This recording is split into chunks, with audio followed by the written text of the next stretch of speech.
ओम शांति। आज आप सुनेंगे देहरादून की रहने वाली स्वाति बहन का अनुभव।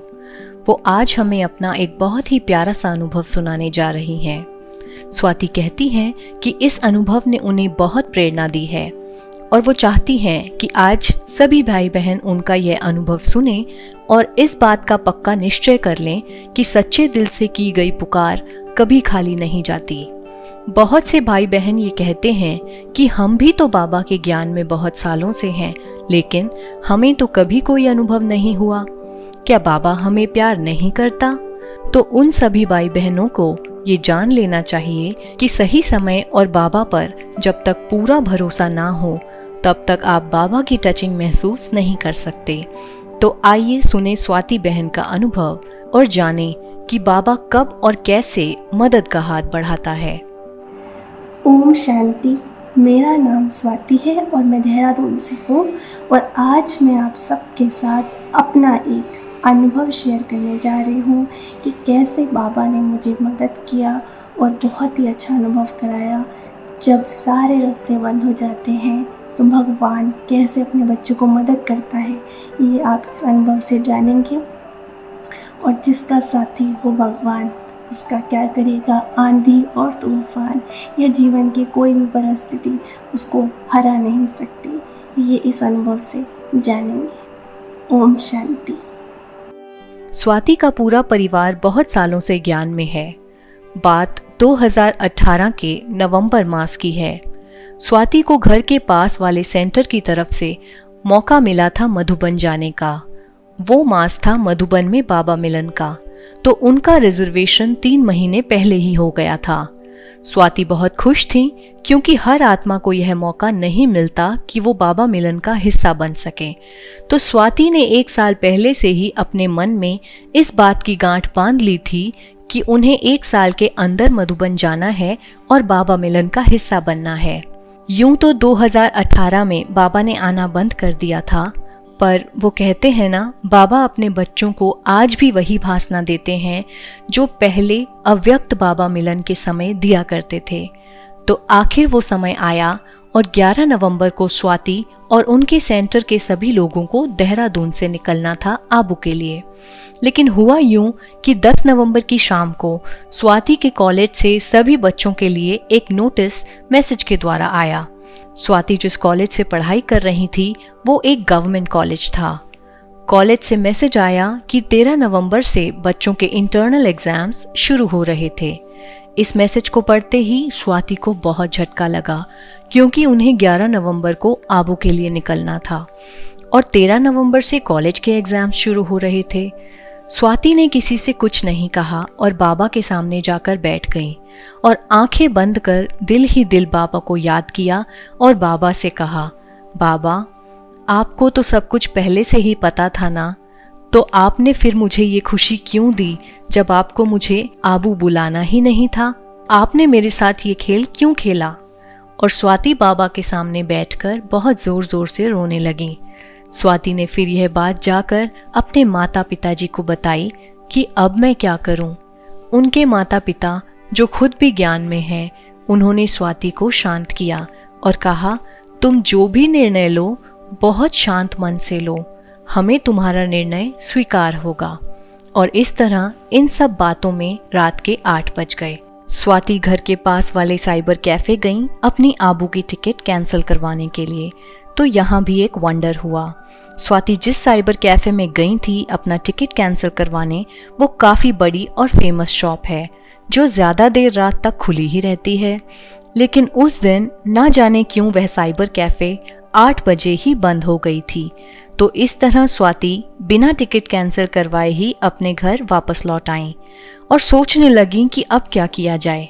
स्वाति को ऐसा लगा कि शायद बाबा चाहते ही नहीं कि उनकी टिकट कैंसिल हो, और ऐसा सोचकर अगले दिन स्वाति 11 नवंबर को अपने कॉलेज गई और अपने प्रिंसिपल सर से बात की कि सर, हमारे परिवार में एक बहुत बड़ी पूजा होनी है जो साल में सिर्फ एक ही बार होती है और आज शाम की हमारी टिकट है।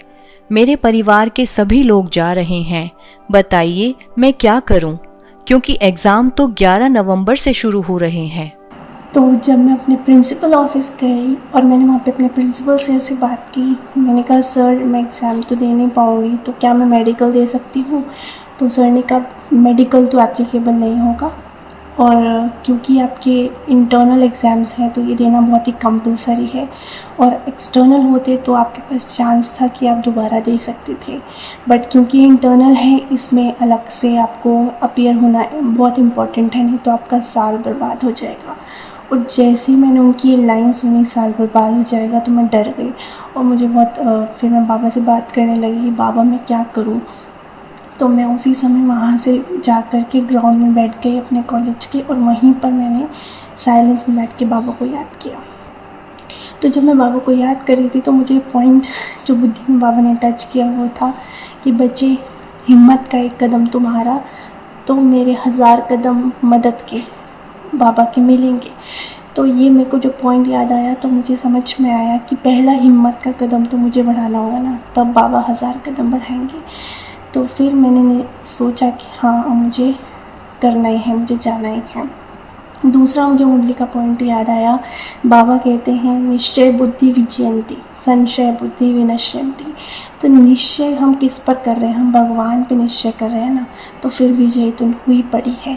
तो ये 2 पॉइंट जैसे बुद्धि में आए तो मुझे लगा कि बाबा कह रहे हैं बच्चे चलो तुम, मैं हूँ। तो जैसे मैं उठ कर के जाने लगी, क्योंकि उसी दिन मेरा ट्रेन था जाने का, तो मैं वहाँ से गई। तो जब मैं जा रही थी तो जो मेरे क्लासमेट्स मेरे साथ थे वो कहते हैं कि क्या डिसाइड किया? तो मैंने कहा कि मैं जा रही हूँ। ये प्रिंसिपल कितना रूडली बात कर रहे हैं, एक कॉलेज के प्रिंसिपल हैं और जिससे मेरा कनेक्शन है वो सारी दुनिया का प्रिंसिपल है, तो वो कुछ ना कुछ करेगा, तुम देखते रहना। तो उनको मेरी बात कुछ समझ भी नहीं आई और वो थोड़ा सा पूछने लगे कि क्या कह रही हो, कुछ समझ नहीं आ रही। तो मैंने कहा तुम एग्ज़ाम्स, तो मैं जा रही हूँ, फिर देखते हैं, तुम देखना कुछ ना कुछ हो जाएगा। इसके बाद स्वाति अपने घर आ गई।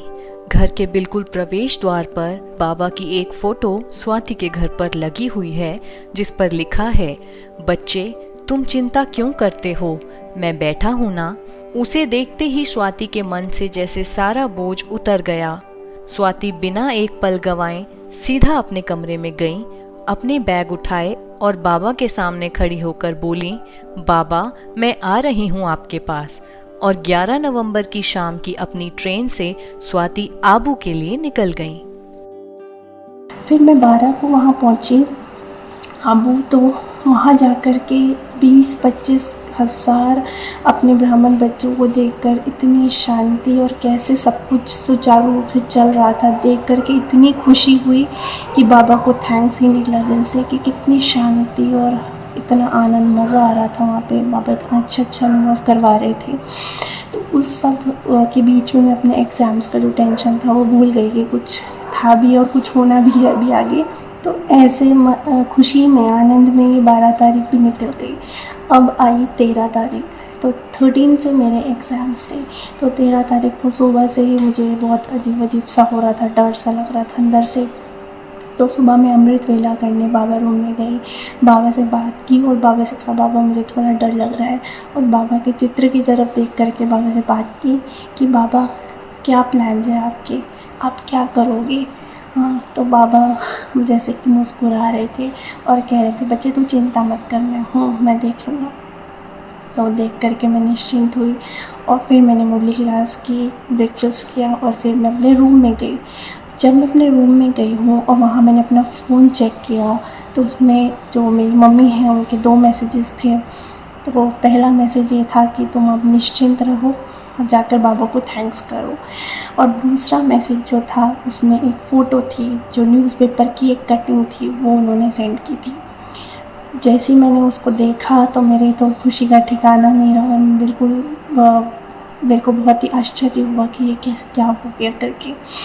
तो उसमें जो लिखा था न्यूज़पेपर की हेडलाइंस में क्या था, जैसे कि बताया कि जो मेरा कॉलेज है वो यहाँ का नंबर 1 गवर्नमेंट कॉलेज है। तो वहाँ के जो छात्र नेता थे, जो स्टूडेंट काउंसिल के, उन्होंने क्या किया कि जो हमारे कॉलेज वाले हैं उन्होंने उनकी कुछ डिमांड्स पूरी नहीं की थी काफ़ी टाइम से।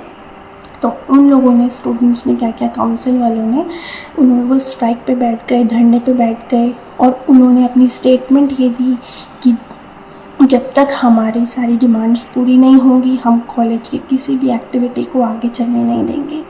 और इसी के अंतर्गत उन्होंने सारे कॉलेज के जो क्लासरूम्स हैं, एग्जामिनेशन हॉल है, प्रिंसिपल ऑफिस, सबको ताले लगवा दिए, क्योंकि यूथ पावर बहुत ही बड़ी पावर है, तो उनके आगे सब झुक गए। तो उन्होंने कॉलेज बंद करवा दिए। तो मैं देख कर के इतनी खुशी हुई, मैं वहाँ से भागी बाबा रूम में, और जो खुशी के आंसू निकले उस टाइम पे कि भगवान कैसे मदद करता है, सच्चे दिल पर साहिब राजी, कैसे बाबा ने मदद किया और मेरे एग्ज़ाम्स कैंसिल हो गए। बात यहीं पे ख़त्म नहीं होती है, ये तो सिर्फ एक चमत्कार था उसका। दूसरी बात ये हुई कि वहाँ से जब हम निकले हैं, फिर हमारा 1 हफ़्ते का जो टूर था वहाँ पे, हम वहाँ से 16 तारीख को जब निकले तो 17 को हम यहाँ पहुँचने वाले थे देहरादून। तो जब मैं रास्ते में ही थी, घर पहुँचने वाली थी, तो मुझे एक मैसेज आया कॉलेज से फिर से कि अब जो भी हमारे एग्ज़ाम्स थे जो पोस्टपोन्ड हुए थे वो अब 17 तारीख से हैं। यानी कि 16 को मैं घर पे पहुँची हूँ और 17 से हमारे एग्ज़ाम्स। यानी मुझे आज का दिन रेस्ट भी मिल गया और मेरे अगले दिन से एग्ज़ाम्स थे, तो वो भी, उसके लिए भी मैं आराम से अपीयर हो गई और पेपर भी बहुत अच्छे हुए, बाबा ने करवाए। तो ये बहुत बड़ी चीज़ थी कि जो निश्चय है हमारा, जो विश्वास है, वो कैसे एक बल, एक भरोसा होगा तो बाबा मदद करेगा। बाबा के महावाक्य हैं, अव्यक्त महावाक्य, जिसमें बाबा ने कहा था, बच्चे एक आवाज़ में तुम बुलाओ तो बाबा मदद के लिए बंधा हुआ है। दिल से कहो मेरे बाबा मेरे साथी आ जाओ, तो बाबा मदद ज़रूर करेगा। तो उसके लिए हमें चाहिए निश्चय और बाबा पे विश्वास, तो बाबा ज़रूर मदद करेंगे। तो ये मेरा बहुत बड़ा अनुभव था कि ऐसे बाबा ने मदद किया और आगे भी बाबा करते रहेंगे। इसलिए मैं एक चीज़ और कहना चाहूँगी सबसे कि भगवान अभी वरदान लुटा रहा है, मदद दे रहा है, तो उसको पहचानें, उसका साथ का अनुभव करें। तो अभी समय है, क्योंकि अभी नहीं तो कभी नहीं, ये चांस मिस ना हो जाए। ओम शांति। तो देखा आप लोगों ने कैसे प्यारा बाबा अपने बच्चों के सर पर आए सभी मुश्किलों के बादलों को पल भर में हटा देता है।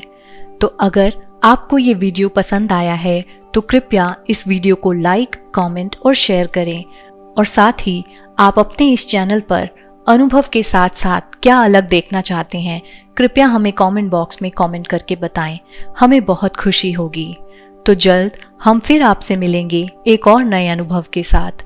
तब तक आप अपना साथ और प्यार बनाए रखें। ओम शांति।